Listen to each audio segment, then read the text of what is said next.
Sometimes I think when I'm watching, you know, the beautiful people go across the television, because I never go there in person, you know, they got these different award shows and you see the movies and everything is just perfect and in place. Well, this ain't one of them kind of movies, bro. I think about how they must look before they get up. Well, I am repotting right now, and I got dozens and dozens of potted things to carve on and to repot and to work on, not to mention the hundreds of things to dig up or to reset or to otherwise get fertilized and weeded. And all of this, look at that mess. That's real life right there. That's what I'm talking about. I just put this, well, actually I had the table there. That's the side of a storage bin.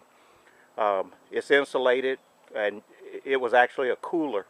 But anyway, I made it into a table, and it's been there for 9 months or so, a little more. And now it's my work spot.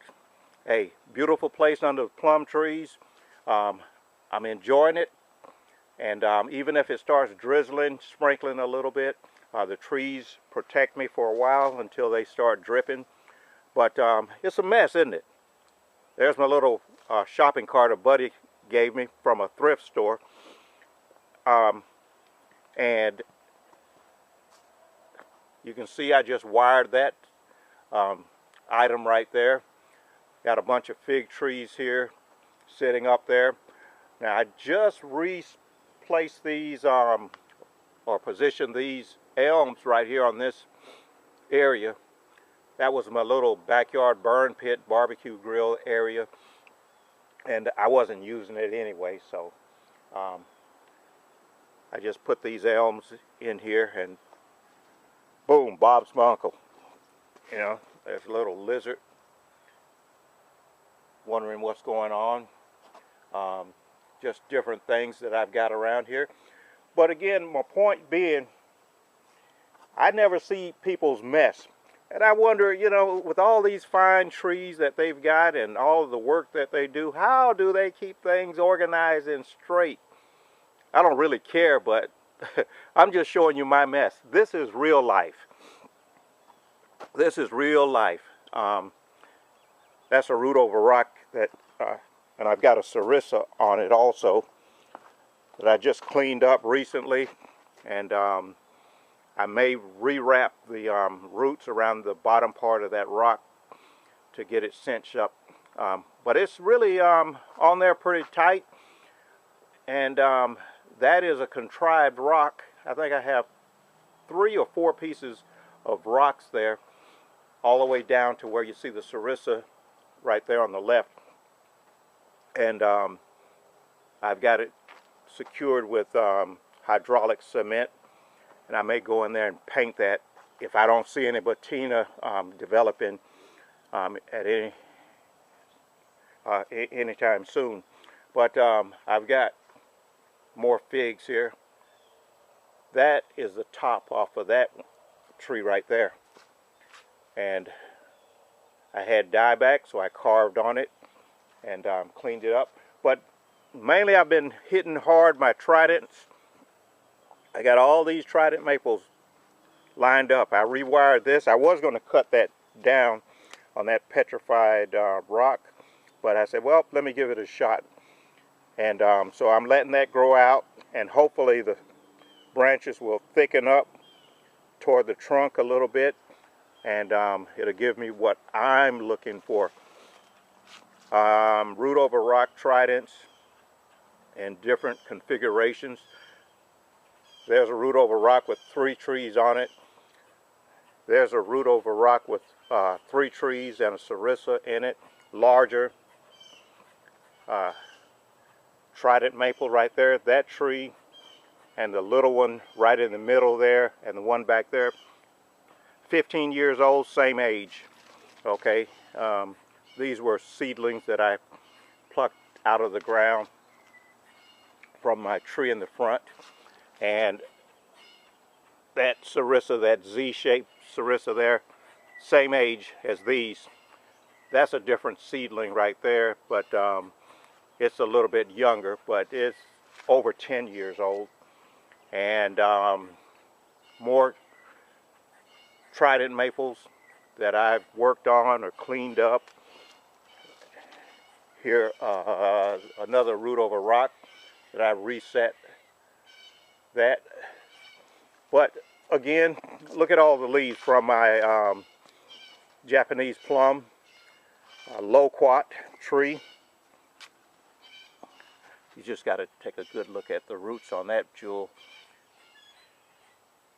And can't really see the configuration there, but these are, we can call them 2 years old, root over rocks. And I started them in June of 2017. And I've got trees in the back beyond that greenhouse in the ground, and they're not faring anywhere as well as these are. But I've found my secret formula for growing these and making them just burst forward. I mean, they're prolific with the technique that I use. And the trees in the back, I use the old standard technique of wrapping the plant, sticking them in the ground, and they're just not working for me. That tree right there, and let me show you another. I guess I have to tell my mom, I didn't mean to be famous, but that tree and this tree, I found splattered over the internet a little while ago. I was looking for root over rock examples just to freshen up my thoughts and ideas about doing root over rock. And somebody had grabbed this off of a posting that I had made, and it was in leaf at the time. And so they're using it for their own purposes. And right here is a camellia stump, pretty nice. And that's a recent air layer, stump that I dug, Japanese green maple. I actually air layered the top out before. And more root over rock trident maples. And that's a trident maple that I'm trying to work on and get to branch out. And the little jewel behind it, that's my little joy right there. It's coming along pretty nice. I think that's about 18 inches tall the way it is. And this right here, Japanese green maple, pretty big air layer. That's about 4 inches. Yep, about 4 inches across. But that was an air layer, and I've had it air layered out probably 4 years now. And just some more of the Japanese green maple starting to leaf out. So I have to clean those up also, but I've got a little time yet. Even though they're starting to leaf out, I can get away with it. All of the leaves from the loquat, I've raked them before, and the wind comes and knocks things around, and boy oh boy, a guy just can't get a break.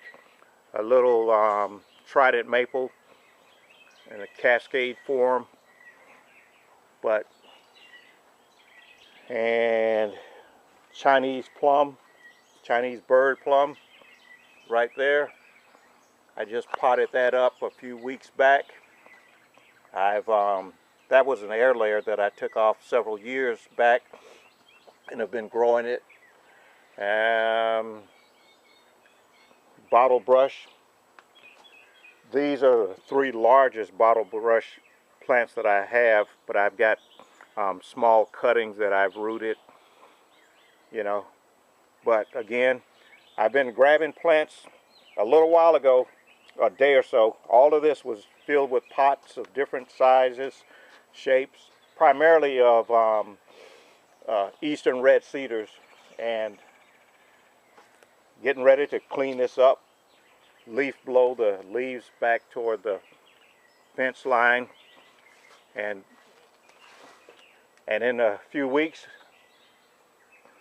all of the oak trees are going to start shedding, and they'll do it about basically like 2 cycles. You know, that's a grapefruit tree, and those should start falling pretty soon. I'd rather they fall than me climb up that tree and I fall. And these are tiny trident maples that I've been working on. They've been growing probably 8 years now. Little tridents in the containers here.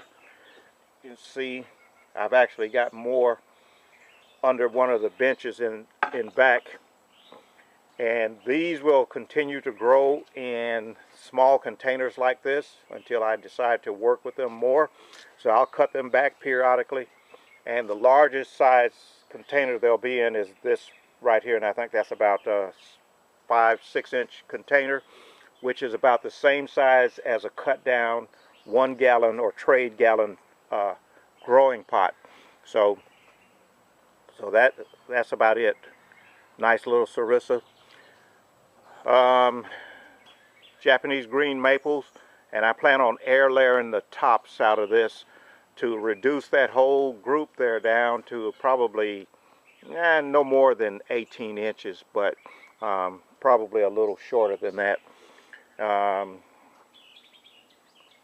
Fig tree, another fig, a few zelkovas that I'm thinking about putting in the ground for a few years. That's pretty much my primary or flagship fig tree right there. But again, all of this I got to work on. Clean, clean, clean.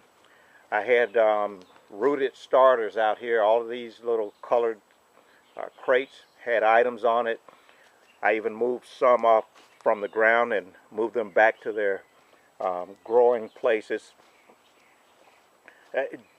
Pretty much wherever I feel like working, you know, I'll come out here and do the work. So in the carport, these are sarissas. They're white sarissas, and they have, my word, they have massive roots on them. So these are going to be exposed roots sarissa, the larger ones in the pots lined up right here, and I'm just getting them to regrow and to reset. I grew these in a pot. When I ever cut things off, I stick them right into pots, you know, and I may have another plant in that pot. And in this case, they were growing right along a trident maple, and I've taken the trident maple out and cut it back and restyled it. So I took the sarissas out and redid them. That's another zelkova, and it's on a piece of crepe myrtle wood, and I'll probably carve that wood some more this year. But again, it's so messy. The fruit trees are dropping the old fruit, and even when I rake up the leaves, here comes more leaves. This is a rural area, lots of pine trees, cedar trees, live oaks, magnolia, water oaks. So there's lots of stuff to do. There's a stand of sarissas, and I can use these as extended roots, or I can cut them back and just take the top cuttings, replant those, and style the others like I want to. My 3-trunk trident maple, I like this, and of course it's leafing out. I just went in and trimmed up some of these roots that were above ground, and I did leave some because I just may get an idea and stick another tree on that root or down here. So for right now, and I think it's been probably last year or the year before last that I did root work on this. So I'm still within my time frame for having to pull that from the pot and rework the roots. I did the video on this one as a sick bonsai, and it's thriving. I am letting it grow for vigor and strength right now, so I didn't cut it back this year. I cut it back last year and the year before, but I'm growing that top out, looking toward the future. You know, in my mind's eye, the tree is not going to stay completely the same, and I need to make room for that and go ahead and let a new apex grow. And then as I see a style or a design in that new apex area that I like, then I'll work with it.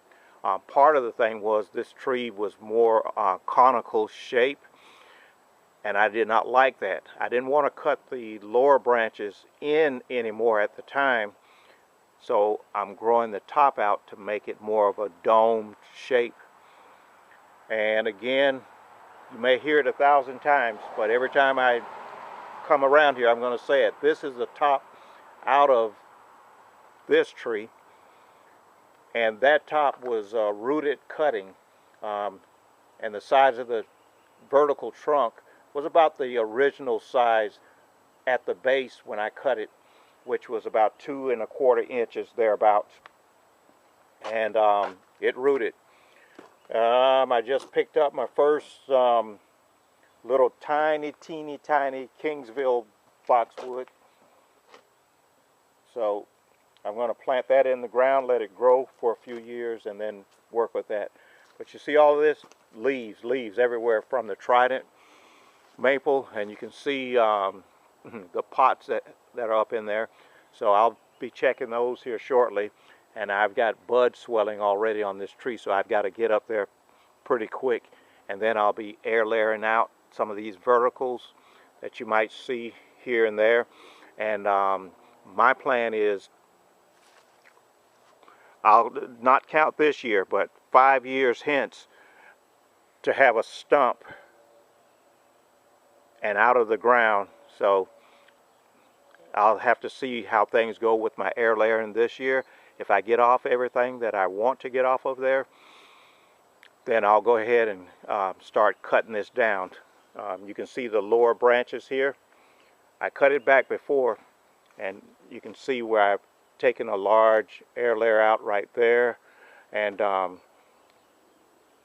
you know, so I've cut it back severely before, and I've gotten these lower shoots to come out.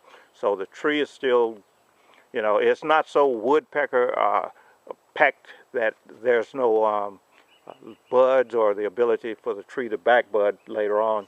So I can still do that. That's a lot of work to go in and debark that, to get the little pests from under the bark, which the woodpeckers love.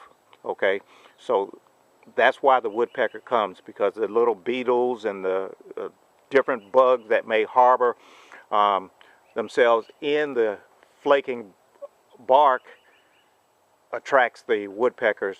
And so the more I leave that, the worse the tree is going to get pecked. But the only other alternative is to chemically treat the lower part of that trunk to make sure that they stay away. If they can't find food, they won't come around. And I really hate putting out pesticides and herbicides and all that, but it's just too much for me to do. I've cut back some of these tridents. You can see that right there. And I've cut back that boxwood.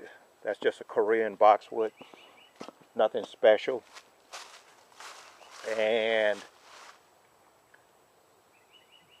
that's a group, I think it's like 23 Chinese elms in there. They were just cuttings that I had around, and I didn't feel like messing with them at the time or planting them in the ground, so I took, I think there's 3 pieces of slab that a neighbor had thrown out, and I picked it up, and there we have it. Green mound juniper, I think I got that probably in a gallon pot, and I've been growing it for a while. Part of the reason that I'm not too thrilled or anxious about getting the leaves up from here is that I've got seeds that are dropped in this area, and I'm hoping to get some seedlings because I can work small fusions with the seedlings, and I don't have to grow a large tree. So anyway, but all of the leaves, lots of work in here. I dug up my small leaf trident maple, and here we have where you see the orange tags. Those are small leaf trident maples that I've got rooted, and the little tray right there with the black plastic around it are cuttings off of the trident maples from here, and hopefully I can get those to root. But I root stuff any place, every place I can, not a problem. Replaced or replanted trident maple. I'm growing that for the long extension of that branch at the bottom. That's a piece of root, and the branch comes all the way out to that spot. I'm not sure if you can see it in the video, but that's probably 2 feet long so far. So somewhere up where that little notch is, that little hitch in the branch or the trunk, I'll cut above that, and the main feature will be that extended lower branch. And I'll give it probably 3 to 5 years of girth on the lower area, and see how it comes out there. This is my giant or air layered trident maple, and so far it's doing pretty good. And again, my trident maple area here, the rooted, or hopefully they will all root, but I've got leaves sprouting out now. And so what I'm going to do is, to keep the humidity up, I'll wrap this in plastic with air ventilation, so it won't be wrapped so tight that air can't circulate, but it'll keep the humidity up, and it'll get sunlight, and hopefully that will work. That's my technique. I've got trees in the ground here, and again, I've had these trees, they're root over rock. I've had them in the ground longer than I've had those little tridents in the back that I showed you. And this is a great area to grow trident maples. For example, that trident maple right there was just, and that one, I got another one there and another there. That is the largest one, and that's about 4 inches. That's about 2.5 to 3 inches. That's 3 inches to 3.5 inches, and that's again about 2 to 2.5 inches. And these were planted in the ground. This will be the 3rd season now, and they were no more than probably 3/4 to 5/8 of an inch, little seedlings that I had already had in the back, and they were just languishing in the back, nothing major. And after I put them in the ground there underneath that oak tree, assuming that the mycorrhizome in the soil and the good aeration, they just took off like gangbusters. Naruto, sometimes I get stuck and forget what the name of this thing is, but I've cut it down, and I've got to rebuild a box for it. The table underneath collapsed, and so I'm dismantling the box, and it's like one thing comes up. I don't know why we have to eat and go take showers and stuff and pay bills and clean the house and wash dishes and stuff. If I could just stay out here and do bonsai all day, that'd be fine. But so I get to working on this thing, and then next thing you know, I'm somewhere else, and it's so complex I can't go too far, because once I start I have to finish it. In other words, I want to keep it in the same place, so I have to move it out, build my new box and stand here, and then move this back. So when I move this out, I will be I guess you can say bare rooting it, or at least doing some root work, and if I need to carve on it, I'll have my saw. But when I get to that point, then I have to keep going. So I don't want to do it in the afternoon. I need to do it in the morning, but stuff tends to come up. So anyway, I've got rooted cuttings of crepe myrtles that I'm going to have to carve on, and they're growing right now. So and of course there's lots out here, including the stump from that trident maple, and that tree is, I guess you can say, 12 to 14 feet tall. Yeah, about 12 feet, I'd say. I think it could get under the interstate overpass. But anyway, more rooted cuttings. Like I said, I stick rooted cuttings any place I can. And most of them will work. Big giant crepe myrtle that I repotted a few weeks ago. The soil is settled and it's draining well. I can see moisture at the bottom of the pot, and I'm seeing buds swell on the branches, so we're looking good there. I've been cleaning up crepe myrtles, and as you can see, piling up leaves and such and debris, but there's always more to be done. And another crepe myrtle, large size. So I've got all these crepe myrtles that I still have to work right here to carve on, to clean the pots. And when I say clean the pots, pull the weeds and such. And those are crepe myrtles that I've worked on already.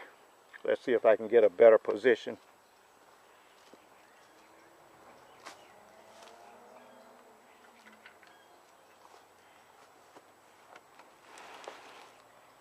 Yep. I took the torch and burned the inside of the wood after I carved and cleaned on it. This is a big old massive stump that I rooted. That was a rooted cutting, yes, a rooted cutting. That's about, I think 12 inches across the bottom there. And so I'll look at this again, and I may end up carving more, because this is dead wood right through here. You can see that margin all to back there. So I may go back in and carve that more, but this is what I do. Just hang around here and mess stuff up. This is a little tree that I kind of like, because I like the normal, natural canopy of an uncut crepe myrtle, and I do so much with my tridents. I rarely bother with the crepe myrtles, but I'll get some time in here. And that's just a little red maple with a couple of Chinese bird plums in it. Speaking of bird plums, see that over there? That's pretty large bird plum in that mica pot. And speaking of the, I mentioned the, well, here, those were rooted cuttings of winged elms, and I just stick those into a large pot, and whatever roots they root, and then I'll be able to have me some cuttings. And I got a handful of cuttings from someone in my bonsai club, and I never had winged elms before, so now I've got as many winged elms as I want and like. And that's my main trunk for my small leaf trident maple. Okay, yep. So I dug it up a few weeks ago, and it's sitting here out in the open, getting full sun, and hopefully it will regrow. And then I'll start working on, I'll end up air layering some of this stuff up here, the larger stuff, and then I'll work something else out with these, trying to get a style and a design in this, and I'm liking it. But again, cuttings, trident maples. This whole field right here is from the garlic right there, the garlic row, back that way, to where you see the purple flowers, lantana. These are trident maples. Oh, and I let my mustard go to seed and bloom around here. Draws the bees, and the birds love the seeds and such. That's a bay leaf tree. But you can see, again, what a mess. I've been trying to clean up. Can't burn around here. Got no room. I'll burn my trees up. Forget people's houses. I don't care about the neighbors' houses. I don't want to burn my trees up. No, I'm kidding. I'm just kidding, okay? I'm not a firebug or a mean person. Dead trees, I threw some sulfur on it to keep the bug and the pest and the fungus down. Since I brought that up, I do go around here and I just throw out as much sulfur, lime sulfur, that I can, and it holds the fungus down, and I try not to get it onto my junipers, but sulfur is a fungicide. So anyway, we have cuttings here of crepe myrtles that I stuck in the ground, and as I said, this ain't one of them movies, bro. It is a mess around here, and if I don't get on top of the weeds and such right now, then it'll be even worse. But slowly but surely, I'm getting it. Another trident maple bed, and there are elms back there. The green leaves right now are elm trees. Beautyberry is what you see right there. Blueberries right there. But this was my original trident maple bed. It had 100+ trees in it, and I pretty well used it. And even I'm sticking cuttings in the ground when I cut back some of the trees. And so anyway, this was one of my projects here the other day. I've got to get to this fig tree, big giant Ficus carica, common fig. I don't know if it's Celeste or brown turkey. It was a cutting that I took from a neighbor years ago, and so I don't know the variety, but they're good figs, and hopefully that'll be even better bonsai. Okay, that tree right there, the vertical part, straight up, is a fig tree, and I air layered that out from the back. Last year I air layered it, and I just cut it and stuck it in this place right here. And the branch right there that goes to that pot, that's a live branch. So right now I cut it back to about 10 feet, 9 feet, thereabouts. But it was much larger than that. And part of the reason I cut it out was, cut it out. Yeah, I'll cut it out. The canopy here, all the oak trees and the sassafras trees and my Zelkova, yep, that was a Zelkova I had imported. I bought through a broker and stuck it in the ground and never did get back to it. So too late. But the canopy here is restricting my fig tree. So I figured, well, I better get to getting while the getting is good. And so I air layered that one side of the stump that you can see there. See the white spot? That's where I took the air layer. That's a live stump on that side also. And I may just cut it down and just pull that out this year or next year. But again, all the leaves, I raked them up. The birds come through. The robins were incredible. It was a good show, but then they pushed my leaves all back again. And then I'm in the same boat as before. So anyway, there's my little barbecue grill full of Chinese bird plums. Yeah, that's how we do it down here in the South. We do it the way we can do it. I ain't got no money, can't afford it. So anyway, that's a lemon tree, a Meyer lemon tree. Fellow was going to throw it away or something, and I said I'll take it. So I had some wire on it a while back, and I got to get back to it and then cut it back to get it to develop and to ramify. But I think I've got a good shape in it, and I was letting it grow to get some girth in that lower trunk. And and this was my fig bench here, and between the squirrels and the birds, they keep messing up my little, that's my other little group of small trident maples, and these will grow as little people plants for the rest of their little people trident maple lives. But lots of work. But guess what? I'm not out in the streets running amok, not spending a bunch of money, and I'm having a good time. That is a oak tree that I've been growing for a while, and I guess I'll get daring and clean up the bottom branches there and see what happens with the top. But that's the lid off of a 55-gallon drum that I cut off, and it's been growing on that for the past 10 years or so. This is the former air layer out of the top of that trident maple. Okay, so I've had success with older wood and larger air layers. I think that's about 6 or 7 inches right there.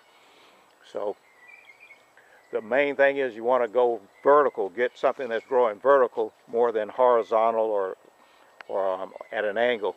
But if that's all you got, try what you can. That's a plum tree that I dug up from the front, and hopefully it will work. Check that out. Hopefully you can see that. That is a red cedar, and I kind of like that. I kind of like that. Too bad I can't really put it on display so you can really see it.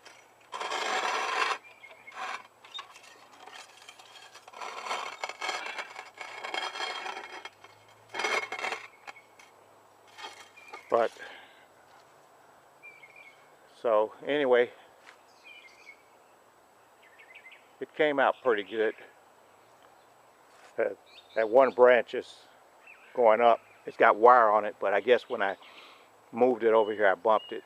I just reset that Tanuki Green Mound juniper, and I had tape around part of the trunk and the dead wood, and I noticed roots were growing, so I rewrapped it, put some soil on it, and hopefully I can get roots to come down on it this year, and I'll be set, just like Bob's uncle.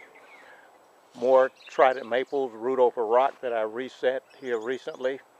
That was a cutting that I took several years back, and this has been growing probably 2 seasons now on that rock. And again, trident maple, that's one that I had. You may have seen it in another video. It was taller, so I cut it down, kind of doing a 3-trunk. And I'm not sure which side I'm going to call the front yet, but where you see the black tree sealant, Once those heal up to my liking and satisfaction, then I'll reposition this one way or the other, and we'll see. Look at the ants getting the sap. Yep, so they're getting the sap and they're about to get zapped, because I'm gonna have to fix their wagons. But anyway, I cleared that bench off this morning of all of my tridents because I'm gonna be in here cleaning up. I throw bleach out on these benches to reduce the mold, the mildew, the fungus, and so that works for me also. But again, I've got hundreds and hundreds of plants, dozens and dozens that I'd really like to work on. I don't have to work on any of them. They'll survive, but you know how that goes. So at any rate, these are some of my older Japanese green maples. That one I started from seed. This was an air layer. The one right there in the red pot is an air layer also. That was a stump that I air layered some out of, and so that was a stump that I worked on. But the one right here was a seedling that I bought years ago. Grew it in the ground for a while, and so it's a friend of mine. He's amazed that I can remember where these plants come from. Well, they're kind of like your children, right? You may forget their names sometime and call them, hey, you. But you know they belong to you. And then you recover later on. So anyway, that's a purple rose bush. That thing is so beautiful when it blooms. Yes, indeed. And this Japanese green maple, kind of root next to a rock, I guess, or trunk next to a rock. Couldn't get that trunk to bend any, but I decided to do something crazy. I put junipers on there, kind of like a juniper growing on the side of the hill, and you got the maples at the top or around it too. Whenever I read something that says you can't, well, I'm bound and determined to do it, you know. So in other words, the juniper is a dry loving plant, you know, a heat loving plant, whereas the maple, you know, it needs, it can be a understory tree, you know, it needs shade, which it's true that it needs shade. You can see right here, the wound right there, that little nipple, the little, well, navel, that was a sunburn. When I took this air layer, I had it sitting pretty much in this area right here, and the sun scorched it. And it's been probably 4 years now that it's been healing, and it's just about closed up that wound, but you know, there was nothing else I could do.